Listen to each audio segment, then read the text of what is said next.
Okay, so unless somebody, just imagine there's somebody out there waiting to transcribe these tapes. And I don't know how he's going to transcribe all these commentaries and sounds and everything, and it's going to be like a comic book, squeak and boom. And so unless somebody doesn't have some particular theme, one should connect to Srila Prabhupada and speak on that line. Then one can read something from Prabhupada's letters. Or you have something? About practical service. Just Prabhupada's, I don't know, if you can elaborate something on Prabhupada's dealings with regular practical service. In that connection can be said that what you get to hear and even see from Prabhupada officially recorded is only a very small fraction of what he really did. Because this movement was run ultimately by one person, and that's Prabhupada, especially in the initial stage, the beginning. And Prabhupada always stressed that he's training managers, training leaders, training devotees to do the needful, which was actually the guideline for anybody who joined this movement. There was no idea even what Krishna consciousness is or what it could be. There was only one idea: to do the needful. And the needful was defined by Prabhupada. Devotees had no idea how to dress, how to conduct their personal life, or what to do even for Krishna. So Prabhupada first established that there is a Krishna, and there is a Supreme Personality of Godhead, and then he immediately took it to a practical level of service. Service means practical activity, And devotees had no idea. They had maybe their own idea what that service could be. But Prabhupada, somehow by spiritual potency, it became very quickly clear that if you want to serve Krishna, you cannot come up with your own idea. You have to listen from Prabhupada. He will tell you who is Krishna. And Prabhupada found the Western preaching field being very fertile and actually much more suitable as the Indian preaching field, because nobody knew one thing. Whereby in India, whatever you say, well, they will say something else because they think they know. And Prabhupada said once, it's very difficult to preach to people who already think that they know something. And you find it in preaching very difficult because people immediately talk into your mouth and immediately have some idea. And now we have the same problem in the West. But Prabhupada in India, because there are so many deviated devotees who have their own idea how to serve Krishna without a spiritual master, without the parampara. And actually they started with the original idea Prabhupada gave, and they turn it around into something else. And they will talk immediately into your mouth. When you start to say, but Prabhupada wants us to do this. They said, yeah, well, that was those days. But now, I think Krishna consciousness should be like this. We are in a year 2013. And suddenly we have the same problem. Like when you preach to Indians, except that actually most of the Indians still have some culture. Westerners don't have culture. So that's our struggle sometimes. Prabhupada didn't have that struggle in the beginning so much, because nobody knew one thing. People didn't even know Krishna exists, nothing. So Prabhupada found it very suitable in that regard. They asked Prabhupada, we saw the picture, there is this one with the 6 arms like this. Who is this? Prabhupada said, it's Lord Chaitanya in his Adbhuja form.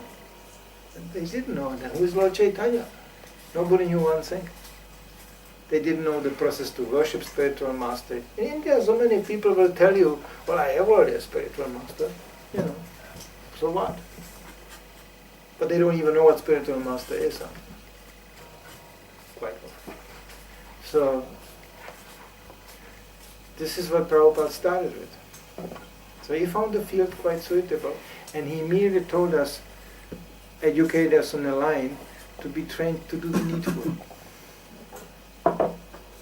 And Prabhupada himself was viewed and accused even by even his Gurudvaras that he is kind of managing too much. He's doing too many things, counting money and even printing books was like, even this is really bizarre because Bhaktisiddhanta Maharaj made book production and distribution really to a priority. He installed even behind every altar in Gaudiya Math there was a printing press. Very loud. These old printing presses, they were not sounding Brahminical at all. It was really loud. It's like you would park a tractor behind the altar. And Prabhupada demonstrated later on the attitude. This one devotee typed in his presence, edited his, his books. Not by computer, by typing. You know what typing is? This is bam, bam, bam, bam, bam. Bam, bam, bam, bam, bam. Every time you come to the next line, you have to pull the handle. And it goes, one line more. It's wild. It's a very loud thing. So when Prabhupada was living practically with them in one room, in the early days, resting in a corner, behind this metal trunk from India. You don't see them nowadays much anymore, but previously anybody coming from India came with a metal trunk, much to the pleasure of the airport security, which couldn't look through that thing whatsoever because it was sheet metal. It appeared on the screen like a black square, that's it. So it was a big problem with metal trunks from India. But devotees, because they are cheap, they bought themselves a metal trunk in India. They came from India with metal trunks. So Prabhupada had such a trunk which simultaneously served as a table. So then Prabhupada was sitting there just typing, writing and this, and then he lay down behind that metal trunk, pulled a chadar over his head, took a rest, and then with the devotees in one room. So when the devotee was sitting opposite to him typing, he saw Prabhupada is taking rest, he immediately stopped. Prabhupada immediately pulled the chadar and he said, why am I stopping? And he said, well, Prabhupada, you are taking rest now, And this is loud. This typing is loud. And Prabhupada said, this typing? It's like kirtan, not different from kirtan. And he meant it. Making it clear that devotional service is absolute. He wrote it even in the only letter he wrote to me, he wrote it there, that devotional service is absolute. That means whatever you do for Krishna is of the same quality. Still, he is writing these activities which Krishna is even more happy about, but he's happy about any service. So ultimately on a transcendental platform there is no higher and lower. It's all of transcendental quality. So, this is how Prabhupada was training us, that you do the needful.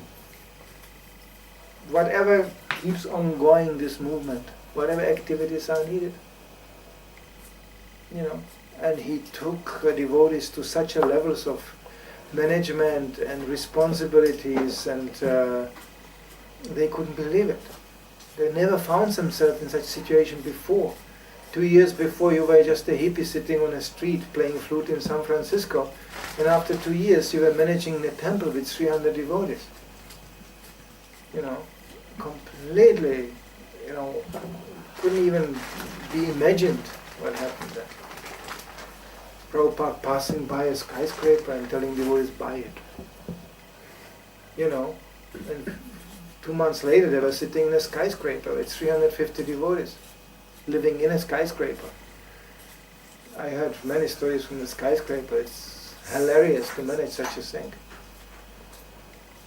So this is like, this is what Prabhupada actually taught us. Devotional service is practical. And immediately as you try to do something practical, there's a dangers. Like example, you don't keep a balance of hearing and working, then you end up just working. When you just work, probably you will forget why you are working. When you just read and you don't work, tendency is to speculate. Or you lose the view on the challenge of the material energy, which will test you. Maya just tests you. Like Arjuna was tested. There was anger, there's attachment, there is defeat, there is victory, there is all kinds of things. It brings, emotional situation to you, which you have to handle in a Krishna conscious way. That's challenge. So you have to connect that what you heard to that what you do. And the Prabhupada put us right away in that field. Of course, Sankirtan was the predominating activity, which is really combining all these things together. Prabhupada even said 1 week on Sankirtan equals thousands of years of yogis meditating and, trying to achieve perfection. Because when you think in detail what that activity brings to you, it is mind control, sense control, intense being linked up. Yoga means to be linked up with the Supreme. That's Prabhupada's definition of yoga. So you have to pray, you have to link yourself up, connect yourself to God. Help! My senses are out of control, my false ego is raging. Help! That's yoga. Very intense. It's really, very intense. But actually, when you take every service seriously, you come in the same situation. This is for me pure theory, because I really never found myself being whatsoever qualified with this. But any pujari standing on the altar, you try to not to be focused. You try not to be linked up with God. How can you? You're standing in front of Him. It's like, any space, things can happen. Yeah. So any service you do seriously, you cook, you even cleaning, even simple services suddenly take another nature, because it's linked up with, with Prabhupada, it's linked up with His instructions, linked up with Krishna. That's yoga. Therefore, bhakti yoga means active service. It's not just... Therefore, before Prabhupada came and showed it and demonstrated by his own example, even people knew and heard that word bhakti yoga, but it was some kind of esoteric exercise. Something like what is it? As we joked, the other day, Germans, there's a statement in Bhagavad Gita, it's not for armchair speculators. German word is really hilarious. It's Ohrensesselspekulanten.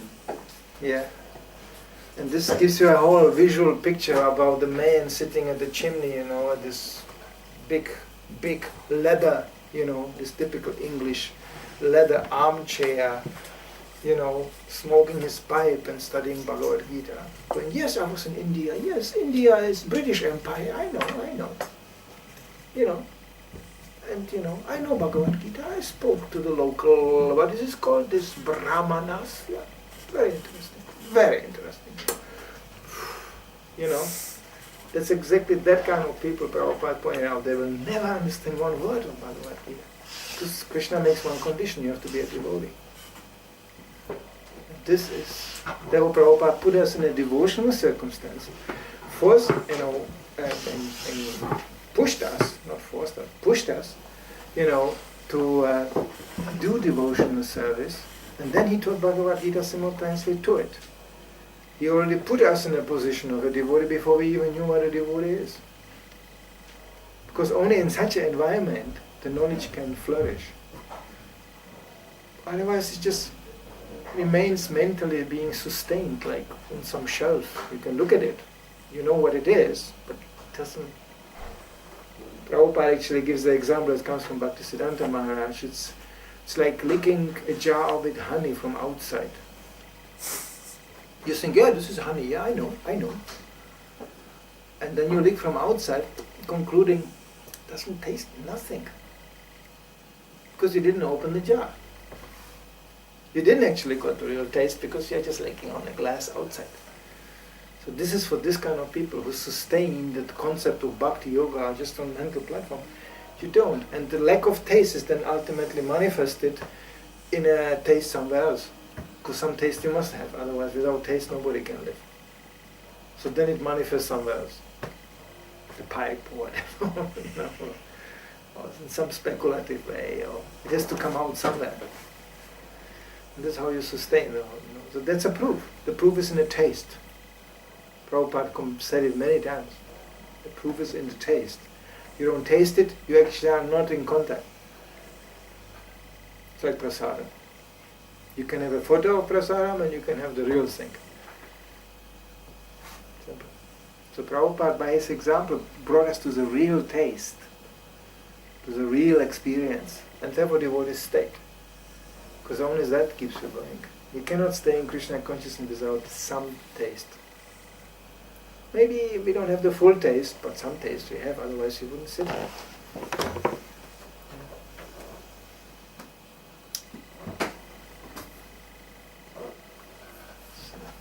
I just wanted one question. Because Prabhupada, he seemed to change a little bit direction according to how things went and how the devotees reacted. Yeah. So what would you say in the later phase of his life here on earth? Now, what was the main direction he seemed to point out just before he seemed to leave?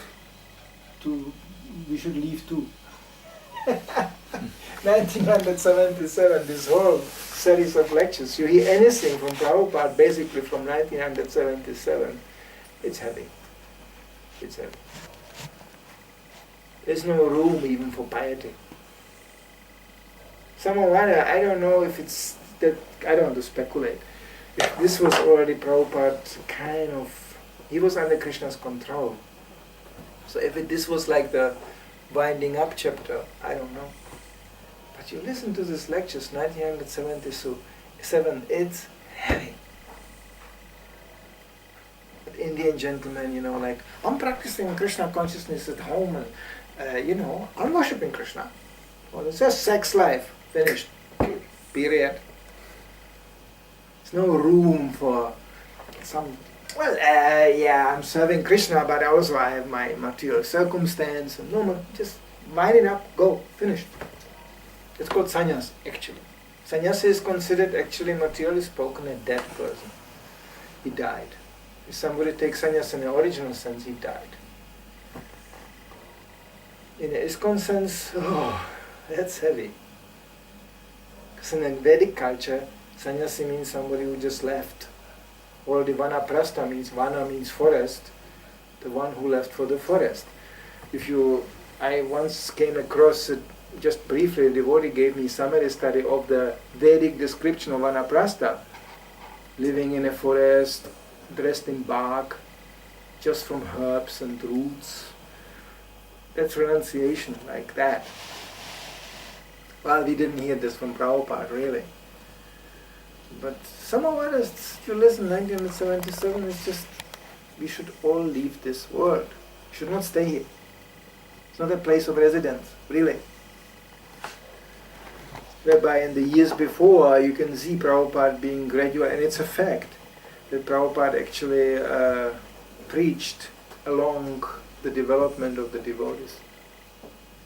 Like he didn't introduce even Grihastha Ashrama in the beginning, in a very early stage. He just preached about the necessity to serve the Supreme, just service. He didn't specify in what position, and there was no, this word Varnashram Dharma came later. This was not in the early days. Because nobody knew and would know what it is, or people would take it in the wrong way. So first he established we have to serve.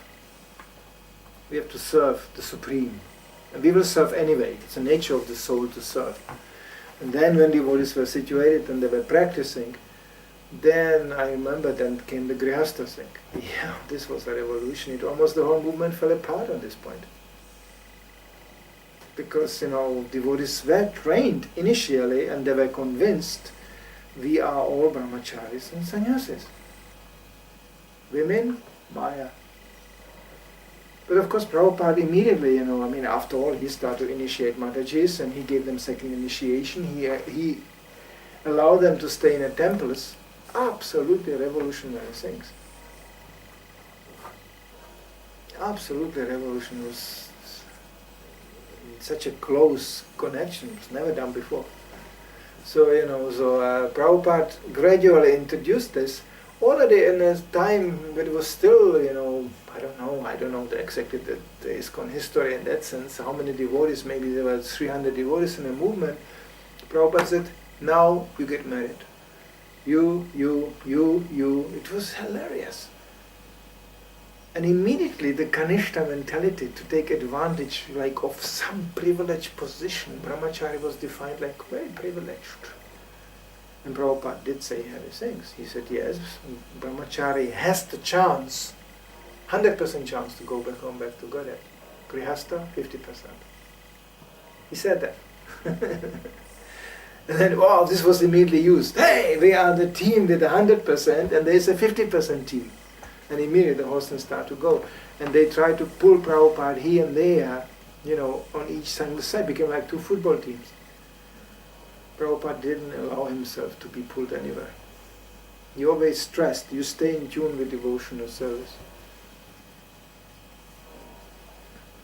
That was his stress. He even said something very revolutionary. He said, Bhaktisiddhanta Maharaj preached mainly through sannyasis and brahmacharis, undoubtedly. He even said on a certain point, after seeing the success of the Grihasthas in London, starting Bhaktivedanta Manor and doing something his Gopalbhadas couldn't do, they were going to England too, So Prabhupada said, just see, and I am preaching through Grihasthas. Which is also totally revolutionary, because in a Vedic concept, Grihastha is somebody who is sitting at home, offering his food and serving the sannyasis and brahmacharis, that's it. Not considered really a preacher. He's supporting preaching, that is preaching. But Prabhupada gave Grihastha another profile. Yes, you keep on preaching, because we are still in the pioneer days. So, that has also its problems. You can translate the preaching concept very easy to men, to women, limited. Let's face it. And I know some people may disagree, but it was proven, right? They should preach in their environmental preaching, in their environment, like that. That's the nature of a woman also, and why not? It's a great preaching. Whereby the men, they are, they can. But as a Grihastha, you have to face your limits.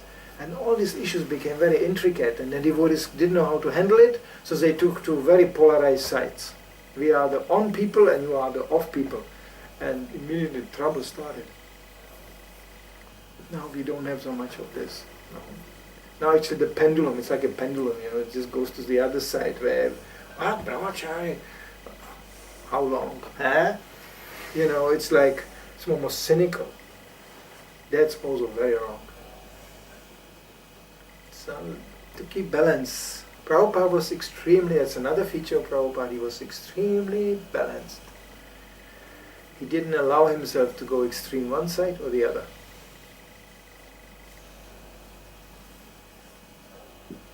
But this point made here, it's relevant.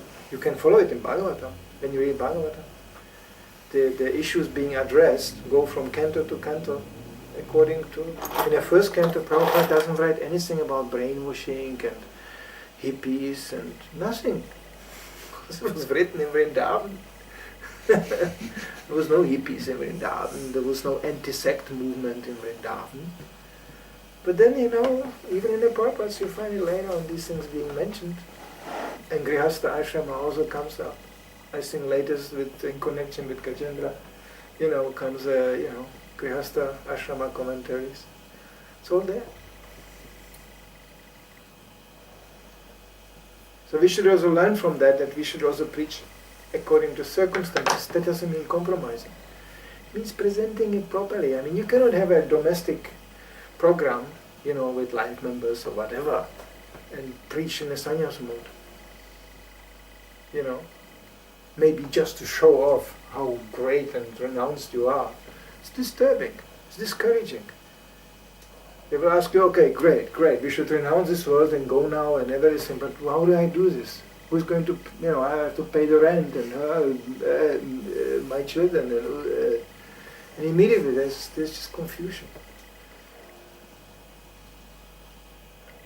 Prabhupada could be extremely diplomatic and charming, and he said, oh, your daughter looks like Radharani. they were like, oh, Prabhupada said my daughter looks like Radharani. Oh. So in this way they remembered Radharani, and simultaneously Prabhupada said later, and then he, 1 hour later in a car, he told to a sannyasi servant, well, when you want to please the master, you have to please his dog. Good dog, good dog. And then people are happy, oh, it's my dog, yeah. It's a pretty heavy comparison there with the children, but Prabhupada was just whatever it took to bring people close to Krishna consciousness. That was the idea. Yeah. Did Prabhupada say anything about preaching etiquette? For instance, now we often see that people come to the temple and preach to devotees living in the temple instead of coming to be preached to, or was there something? Prabhupada, yes. Let's face it, and I know many will not like to hear this. Prabhupada established a temple-based Krishna conscious society. It's Vedic. It's common sense. In India it's still maintained largely, even in an artificial way, but it's still maintained. You go to the temple for spiritual enlightenment. You go to the temple to, be spiritually uplifted. Well, how is that possible when the temple is on the same level like you or even below you? The general idea is you go to the temple to be spiritually uplifted. Well, the consequences of that are quite grievous. Then we should be actually uplifted, isn't it, in a temple? If you want to uplift others, then you should be uplifted. Wow. Prabhupada immediately said temple is not for lazies and crazies.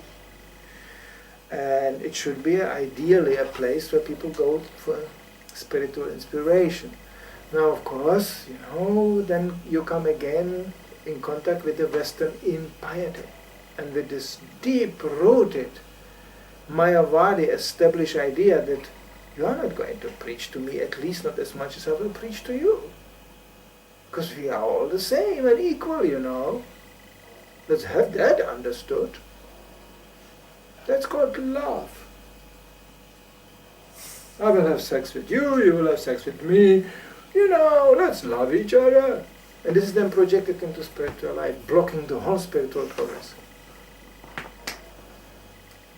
Because Prabhupada said actually we should, that's the moment where devotees really started to make advancement, when they came. And don't think that Prabhupada didn't got it too. This familiarity and this Western equalitarianism. Hippies going to him and say, hey Swami, you look so pale. Hey. Just Prabhupada got it too. He was so many times offended and insulted, you cannot imagine. Ask his servants. Ask Harisauri Prabhu. How so many people treated Prabhupada so disrespectfully because of no knowledge. But the momentum where these hippies start to understand, wow. And I remember his personal servants, personally I saw Tamal Krishna Maharaj, and I saw, his personal servants, how deeply respectful they were to Prabhupada, and how they deeply pushed that respect to others. Prabhupada didn't push it, they pushed it. This is the duty of a disciple. Don't offend my spiritual master. Nowadays, can be happy when the disciple himself doesn't offend the spiritual master. Prabhupada said in one morning walk, Kali Yuga means a disciple even attacks the spiritual master. That's Kali Yuga. And he said it in such a realized way. When you listen what he's saying there, that means he already had an experience.